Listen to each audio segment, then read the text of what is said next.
Okay, we will start.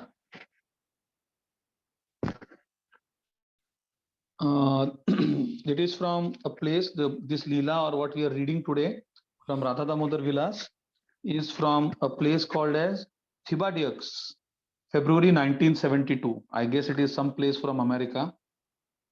Louisiana's Cajun country, where alligators roam the bayous, is well known for its regional cuisine of gumbo, jambalaya, red beans, and chitterlings,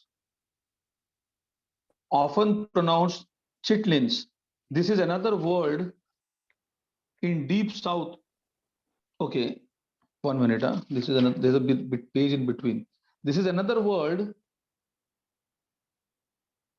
Vegetarian feast. They sell the packages to colleges and clubs. The strategy is to do college classes around the show. Kuladri, Toshan, and Narad Muni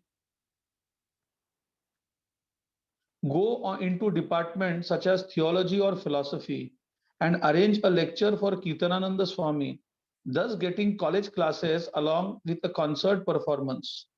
It's a good concept, allowing them to promote the concert, which is always the finale through the classes.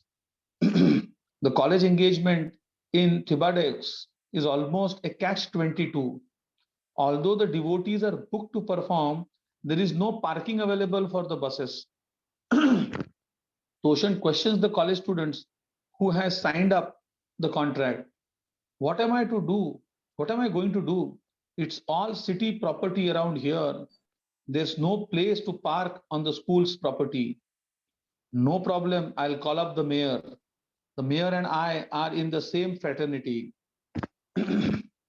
On the basis that the mayor is in same fraternity, the buses get a place to park. Toshan is beginning to understand the South. With Vishnujana's presence, the show now begins with a more transcendental opening. Kirtanananda Swami sits on large strumming on stage, strumming the tambura and chanting the Ishopanishad prayers. The students become immersed in the transcendental sound vibration. Then Kirtanananda gives his opening talk. Everybody should sit, just sit, relax and listen to the sound. Let it enter your ears and into your heart.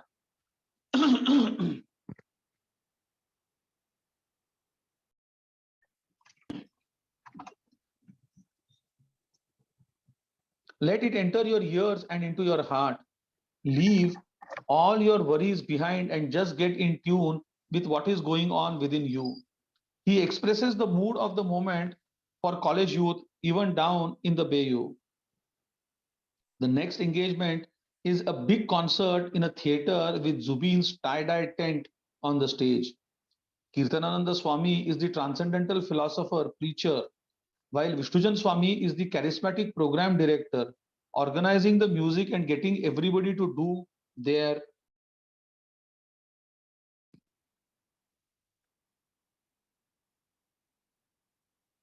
He is also involved in the performance and sings individual songs. Kuladri Prabhu remembers.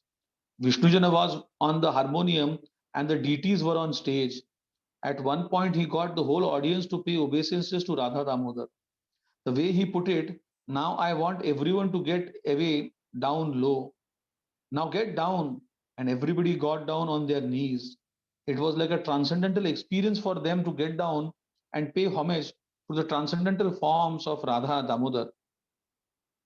Vishnujana just talked them into doing this during a song with the harmonium. The place was full. So there might have been 1,000 people there. When he got on the harmonium and started singing and preaching, it was magical. That event in Thibadaxu really typified it. Dulal Chandra Prabhu remembers. Vishnujana had his Sililauki regarding one's eternal relationship with Krishna and the transcendental nature of Vrindavan. I can remember this particular engagement where he went on about Vrindavan and the glories of Radha and Krishna. Through his elegant speech, he brought the complete audience to the point where they all offered obeisances.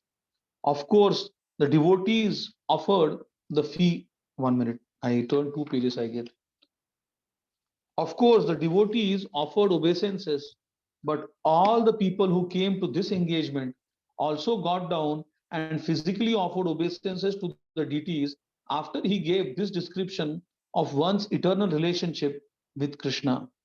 It was quite amazing to see that he had that much potency that on initial contact one would pay obeisances. Vishnujan and Aja want to turn the present show into a rock opera with a storyline and songs that present Krishna consciousness in a popular medium. This is the right time for a rock opera as Jesus Christ Superstar, Godspells, and Tommy are having worldwide success. The show is renamed First Transcendental Exposition. Vishnujana's vision is drama, music, songs, a light show, and a slideshow where devotees can simultaneously explain the philosophy of Krishna consciousness and distribute books, magazines, and prasadam. When the promotional photos are processed, everyone agrees on the best shot. Toshan convinces Kirtanananda to give $100 to print leaflets, and using the photo and new name, runs off small black and white glossy posters. At the bottom, he leaves an empty space for the time, date, and place of such engagement. Devotees can now tack up the posters all over a town to publicize each performance. Homa, Louisiana. In a town further down the bayou, the show is booked into an old movie theater. Toshan visits the mayor and gets permission to do street program in a huge, sorry, and gets permission to do street sankirtan and sell books and magazines on Sunday. The Saturday night program is a huge success as the road show is the biggest thing to come to town in quite a while. They are billed on the marquee First Transcendental Rock Opera. Now, just for a explanation or clarification, this book that we have been reading now today, I am reading the 470th page of this book, right? This the book name of the book is Radha Damodar Vilas. Here, the names that we are hearing Narad Muni, Harikesh, Kuladri, Vishnujana, Aja, and so many other names that we are hearing, Adidev, all what sort. Remember, 100% of them are Americans. They are not born in Sanatan Dharma, but they have spontaneously taken up the process of Krishna Bhakti. Of course, it doesn't mean, I don't mean to say that someone who's not born in Sanatan Dharma is not qualified. But what I'm trying to say is that if we are born in Sanatan Dharma, if we were fortunate to be born as so-called Hindus, irrespective of which caste, which kind of financial background, which kind of geographical location we are in, hmm, is it not that we should jump on it? Why we need that someone should, you know, what do you call? One someone should push us, do something to us, plead with us. No, that should not be required. We should take the onus on ourselves. We should take the responsibility on ourselves. Just to tell you, just I wanted to share with all of you, the few devotees very honestly, very innocently, they asked me, when are you coming to Jammu the next time? So now what I have done, I have made a standard reply. I have made a standard reply for anyone who asks me, either in Jammu or anywhere, if anyone asks me when you are coming, I've made a standard reply of what I expect them to come. What I expect, then I should come. The meaning is not to hurt someone, but the meaning is to make someone aware of his and her responsibilities, right? As a devotee, I am a friend of everyone. I try to be a friend of everyone. But I am going in the role of a preacher to do something, to do some service to people. And the service that I intend to do, or maybe for that matter, Sandesh Prabhu or Damodar Parsekar Prabhu, who also have traveled to Jammu and other places, the service is to preach. The service is to give them what little of Krishna Bhakti we have, right? So, whether it is in Jammu, whether it is in Goa, anywhere, but the point is everyone should take it very, very seriously, right? And frankly speaking, the reason I'm seeing that the attendance today is much higher than every day is because I had to play the trick of, removing some names by telling those people earlier. And then, because of that, people thought, oh, I'll be out of the group and this and that. Maybe, or it's a coincidence, I don't know. But my request to each one of you here with folded hands, to those who come regularly and to those who don't come regularly, is only be more regular. That's all.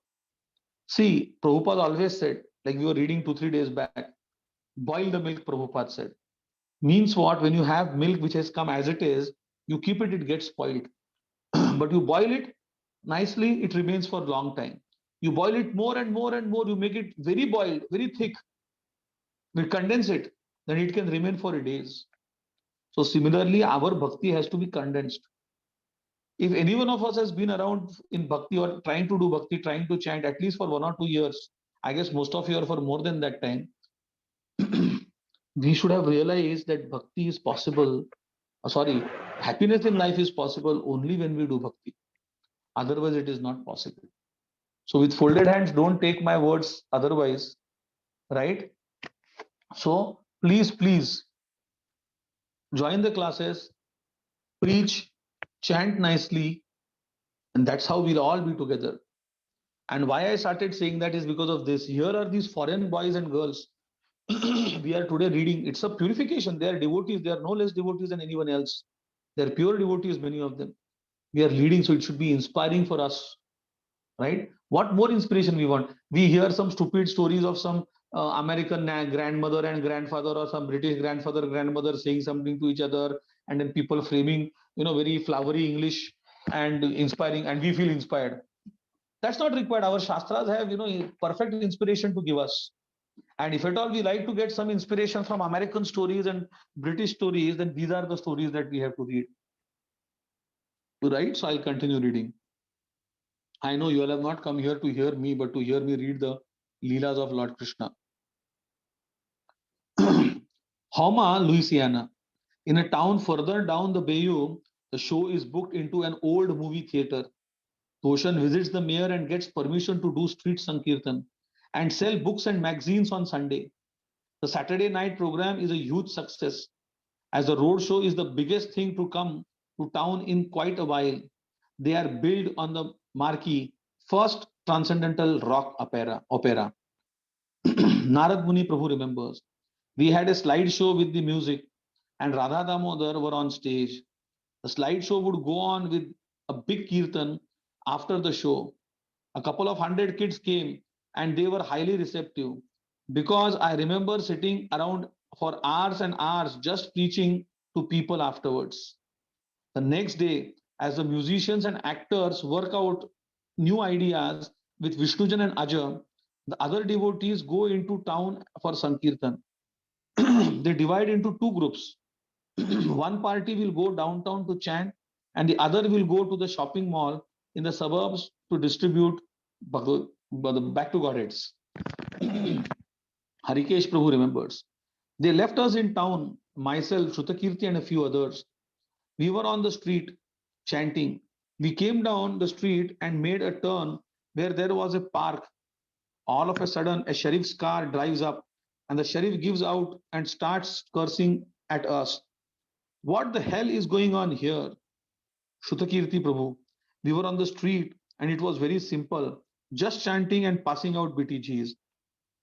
But they didn't appreciate our presence there at all. We were very bizarre, and this was a small town in the south. They said we didn't have a permit to do what we were doing. Kuladri Prabhu remembers. We were at a shopping mall and the manager came out, and it was almost a fist fight. He almost took a swing at Kirtanananda Swami. So there was almost a big fight right in the parking lot. He called the police and we got thrown in jail. Narad Muni Prabhu remembers. Unbeknown to us, they had arrested the Kirtan party for disturbing the peace. Apparently, the police were scouring the area to see if there were any more Hare Krishna around, and they found us at the mall and took us to jail too. The devotees who have been arrested sit in jail feeling gloomy. It's Sunday, so they are all lamenting that they will miss the Sunday feast. They don't know what to do. there is nothing to eat, nothing to drink, and they refuse to accept anything offered by the police. Someone mentions having read that the deity can appear in stone, in wood, in paint, and also in the mind. Kirtanananda Swami recalls the story of the Brahmana who offered sweet rice within his mind and how he had actually burnt his fingers when testing to see if it was hot enough. Another devotee remembers Prabhupada saying that if you perform an activity within your mind, even if you don't actually do it, you still get the benefit. So the story here that is being referred to of a Brahmana is that a Brahmana he wanted to cook for Krishna, but he had nothing with him. So what did the Brahmana do? In his mind, he thought that I have silver pots and I have golden pots and I have the best of the milk, best of the ingredients. And in the mind, he cooks, he is thinking, oh, now I have a silver pot and I have a golden pot and I have put it on the chula. Now I am lighting it and I have put milk in it, the best of the milk, best of the ghee. And now I am making kheer for Krishna. Like that, he makes everything in the mind. And in the mind itself, what he does is that he puts his finger in the kheer to see how hot it is, because he should not offer very hot things to Krishna. The consciousness being that Krishna will burn his mouth because Krishna is a small baby. So when he opens his eyes, actually his finger is burnt. So point the story is trying to tell is that if we really have bhav, it is called as manas puja, manas seva. You get the same benefit. So it is so a person what he has, his bhakti doesn't depend on that. Krishna doesn't reciprocate with that person on based on what he offers. Krishna reciprocates on the desire. So Krishna is accepting our service even if you do it in the mind, but not that I have 100 rupees, I have 1 lakh rupees in the pocket and I am shying away to give even 100 rupees to Krishna. That is not correct, right? It is if you don't have, then also Krishna accepts. And it is not that you have 1 lakh rupees, so you should take out 1 lakh rupees and give it to Krishna. No, that also is not correct. But we should all know that there should be a share of whatever we earn for the service of Krishna. And we should not blindly go to some stupid temple and give that, because then that will go into the pocket of some so-called pujari or the committee there and the treasurers. No, we should ensure as devotees we know what is right, what is not. So we should ensure that the money that we give in donation goes for the preaching of this holy name of the Lord. So that is what we have to ensure, right? Let's go ahead. So now Kirtananda Swami is remembering all that. So now he's telling his people, reminding them of this, that we can do everything for Krishna even in the mind. And then he says, let's cook a Sunday feast in our mind and offer it to Radha Damodara.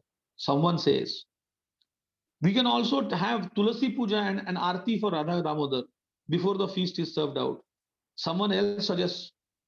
So in their cell, everyone decides to cook the Sunday feast. Before long, now everything is happening in the mind, remember. Before long, the whole Sunday program is agreed on, with everyone talking excitedly about the preparations they want to cook. Without delay, they get busy washing all the veggies, cutting them up, and bringing them to the stove for cooking. Everything is acted out almost like a charade. The guards watching the devotees think this is getting weirder and weirder. Kuladri, we cooked a feast for Radha Damodar in our minds, and everybody was talking about their preps, that is, preparations. It was pretty transcendental. We described how we dressed the deities, who was going to cook, what they were cooking, and how they were cooking. We did the whole Sunday feast in our mind. Narad Muni Prabhu remembers also. That was a wonderful experience because I was the pujari. We cooked up a big feast and then I did the offering. When we started Kirtan, that drove the cops absolutely crazy. After Kirtan, all the devotees sit down in a row as Shrutikirti serves out the feast.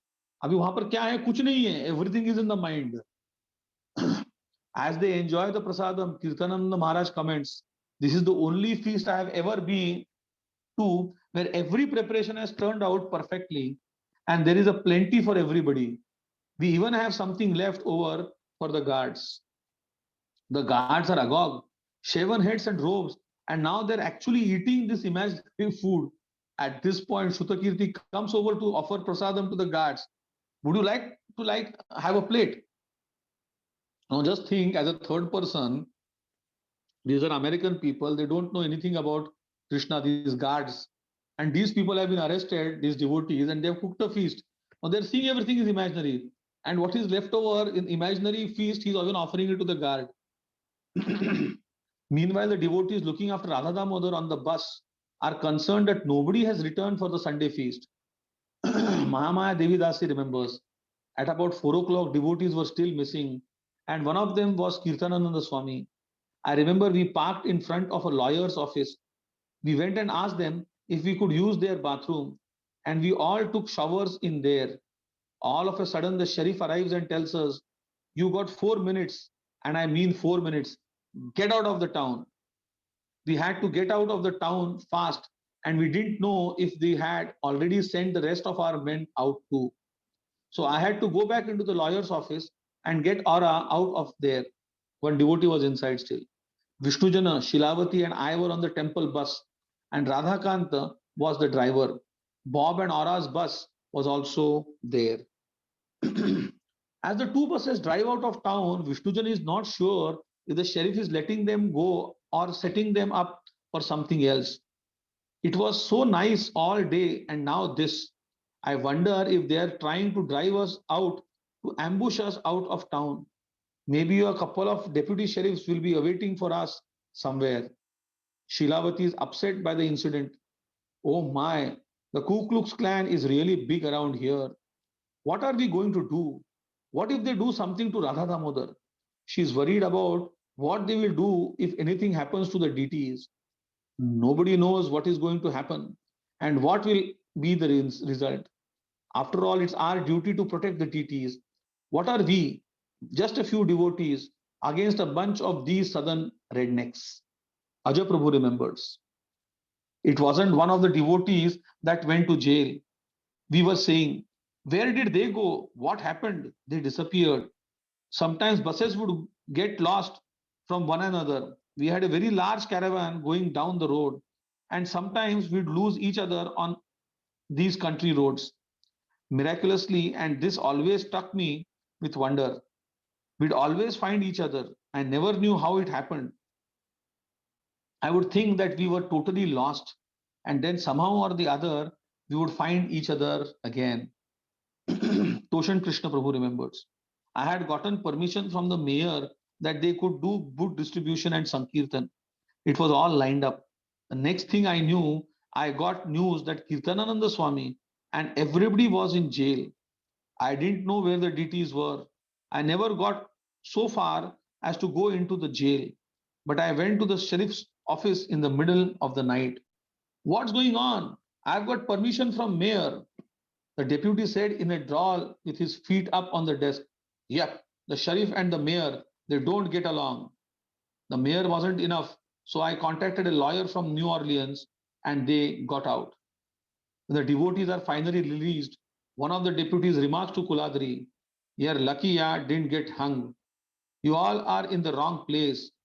He is friendly enough, but he lets the devotees know you all are as welcome as a black man in Mississippi.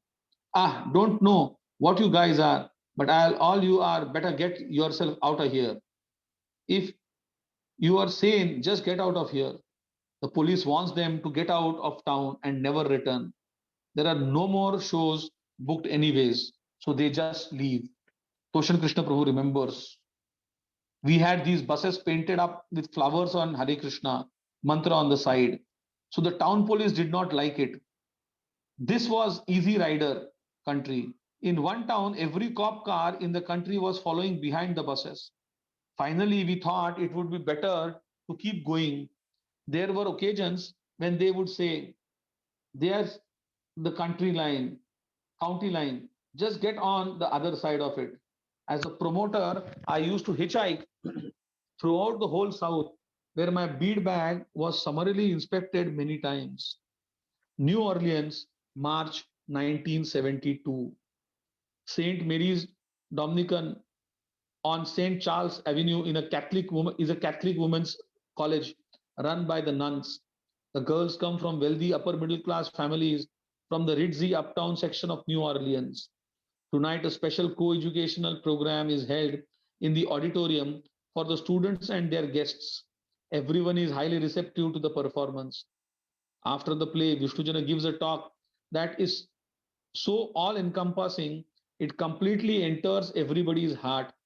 He is so convincing that every person in the audience can understand that they are not the body. His goal is to get them to chant Hare Krishna. They had begun uptight to begin with, but now they were completely under the sway of Vishnujan Swami. After preaching to them, Vishnujana displays a transcendental attribute by engaging the audience in chanting Hare Krishna and offering obeisances to Radha Damodar. He makes a simple request. Okay, I want everyone to say this transcendental sound vibration.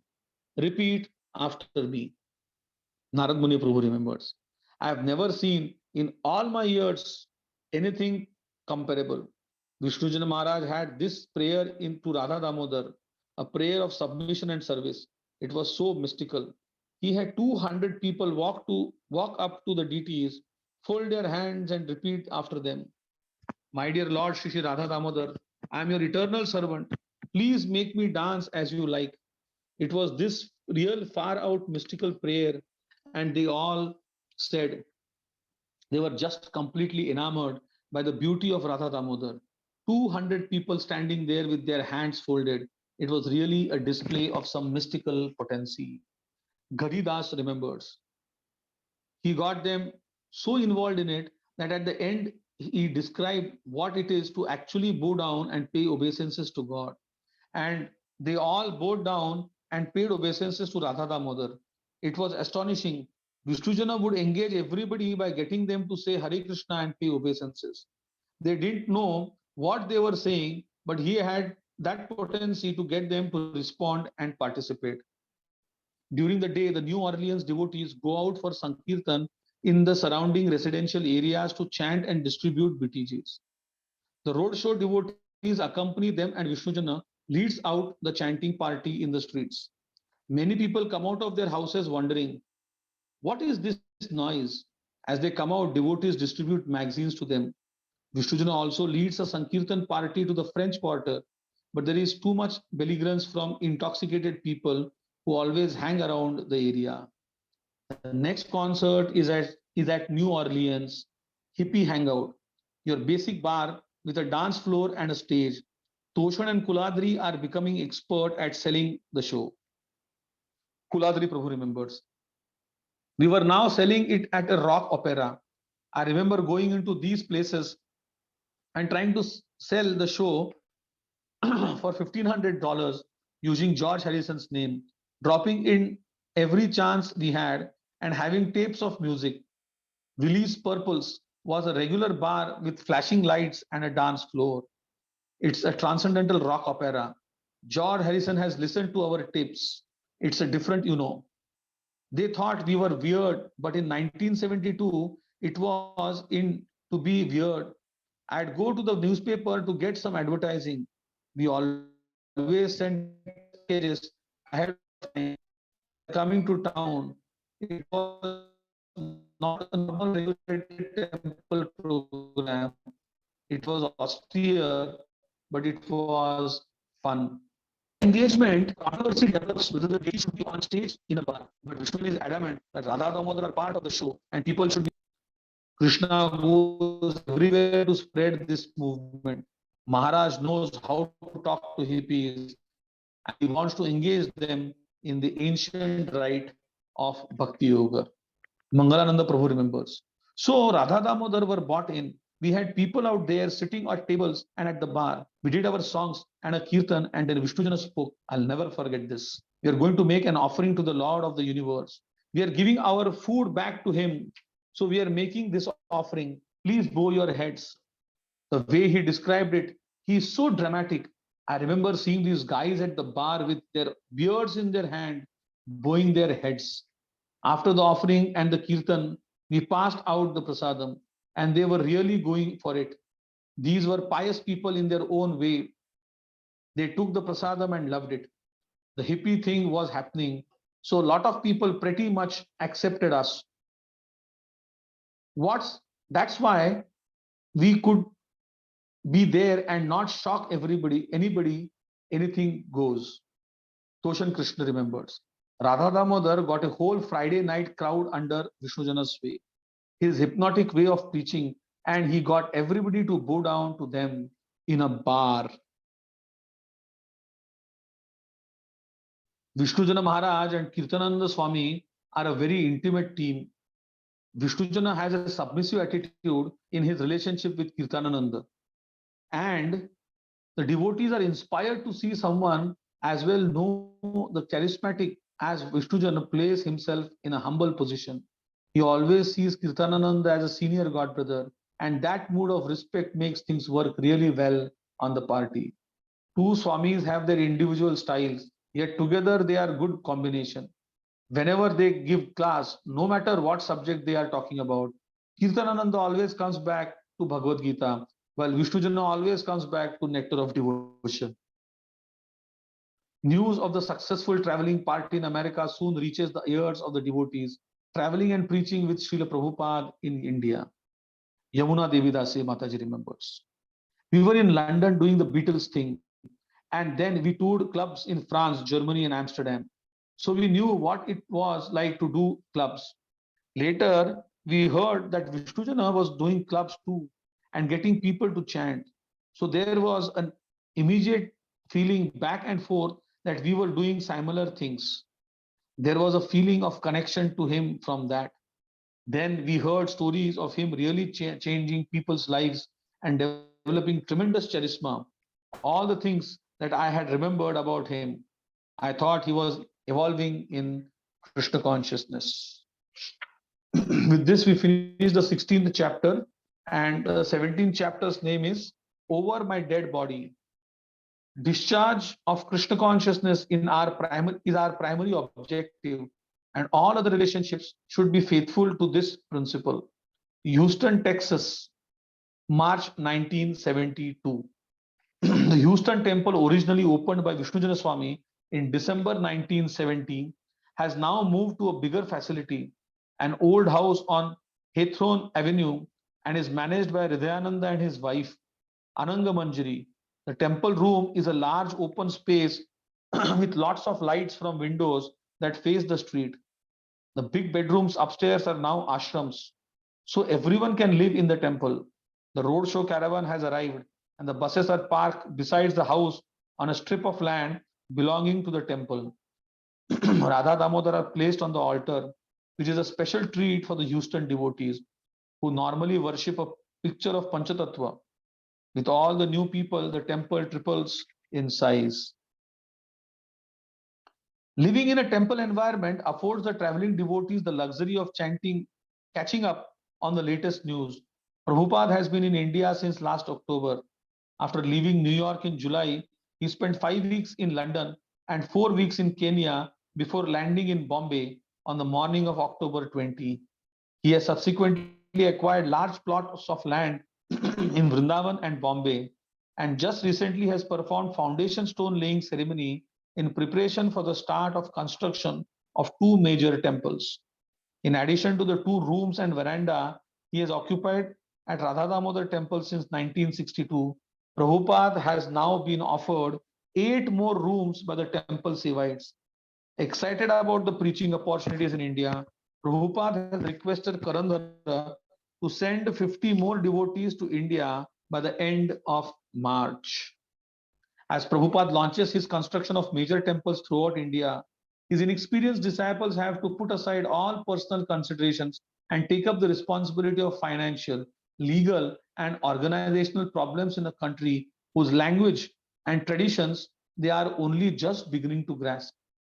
Being a pioneer preacher for the developing Indian mission is not an easy service for these young Westerner devotees who are accustomed to the modern conveniences of the West. But their determination and enthusiasm to carry on under difficult conditions is nourished by the personal example of His divine grace, that is Prabhupada. Srila Prabhupada enlivens these youthful followers by engaging them in their service and reporting how the movement is expanding on every continent worldwide. In Calcutta, Tamal Krishna Goswami is overjoyed to once again associate with his spiritual master. Tamal is eager to hear all the news from America and especially an information concerning his old friend Vishnujana Swami. Prabhupada is just as eager to reveal his affectionate feelings for Vishnujana. So he shares a personal experience. Tamal Krishna Goswami remembers. Vishnujana's association was special. It was not just my experience. Even Srila Prabhupada had appreciated his Gandharva-like nature. Prabhupada related how he had become absorbed in hearing the celestial voice of Vishnujana coming from the temple room in Los Angeles. Then the next morning, upon returning from his walk, he had heard another kirtan led by Vishnujana. Prabhupada said he thought, I am walking in Vaikuntha, I am walking in Vaikuntha, I am walking in Vaikuntha. Although traveling with the roadshow has its own hardships, each day brings a new adventure and a new opportunity to preach to the benefits of a life sanctified through devotional service to God. After months of living in the confined quarters of a school bus, everybody is glad to spend some time at the Houston Temple, where they have the space to write and rehearse their new rock opera. They also have room to relax. Pushkara Prabhu remembers. One night I was trying to take rest, but Vishnujana kept laughing. I asked him why. Since we were all trying to take rest, he said, I can't help it. Every time I think of this story, I always crack up. He told me that one time in LA, Tamal Krishna and Gargamuni had a mock initiation at a party, and they initiated this guy with the name Madhu Godas, Muda Godas. Every time he thought of that, he would just roar with laughter. Muda Godas means what? Muda means Murkha, stupid, and Godas means servant of the senses. I didn't stay long on the road show because Vishnujana told me I should go back to the art department of the Hare Krishna press.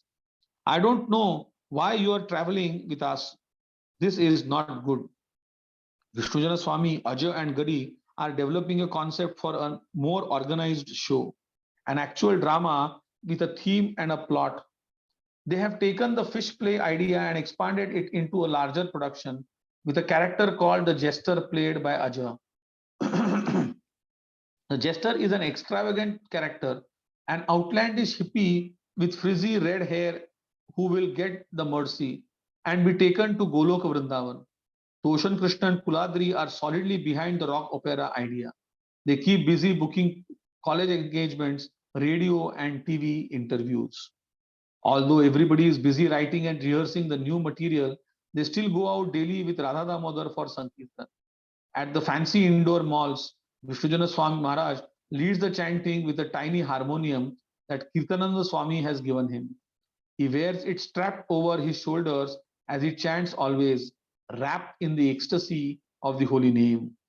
While Kirtananda distributes books with some other, some of the brahmacharis. Hridayananda Prabhu remembers. I would go out with them for street kirtan, and I was just amazed by Vishnujan Maharaj's ability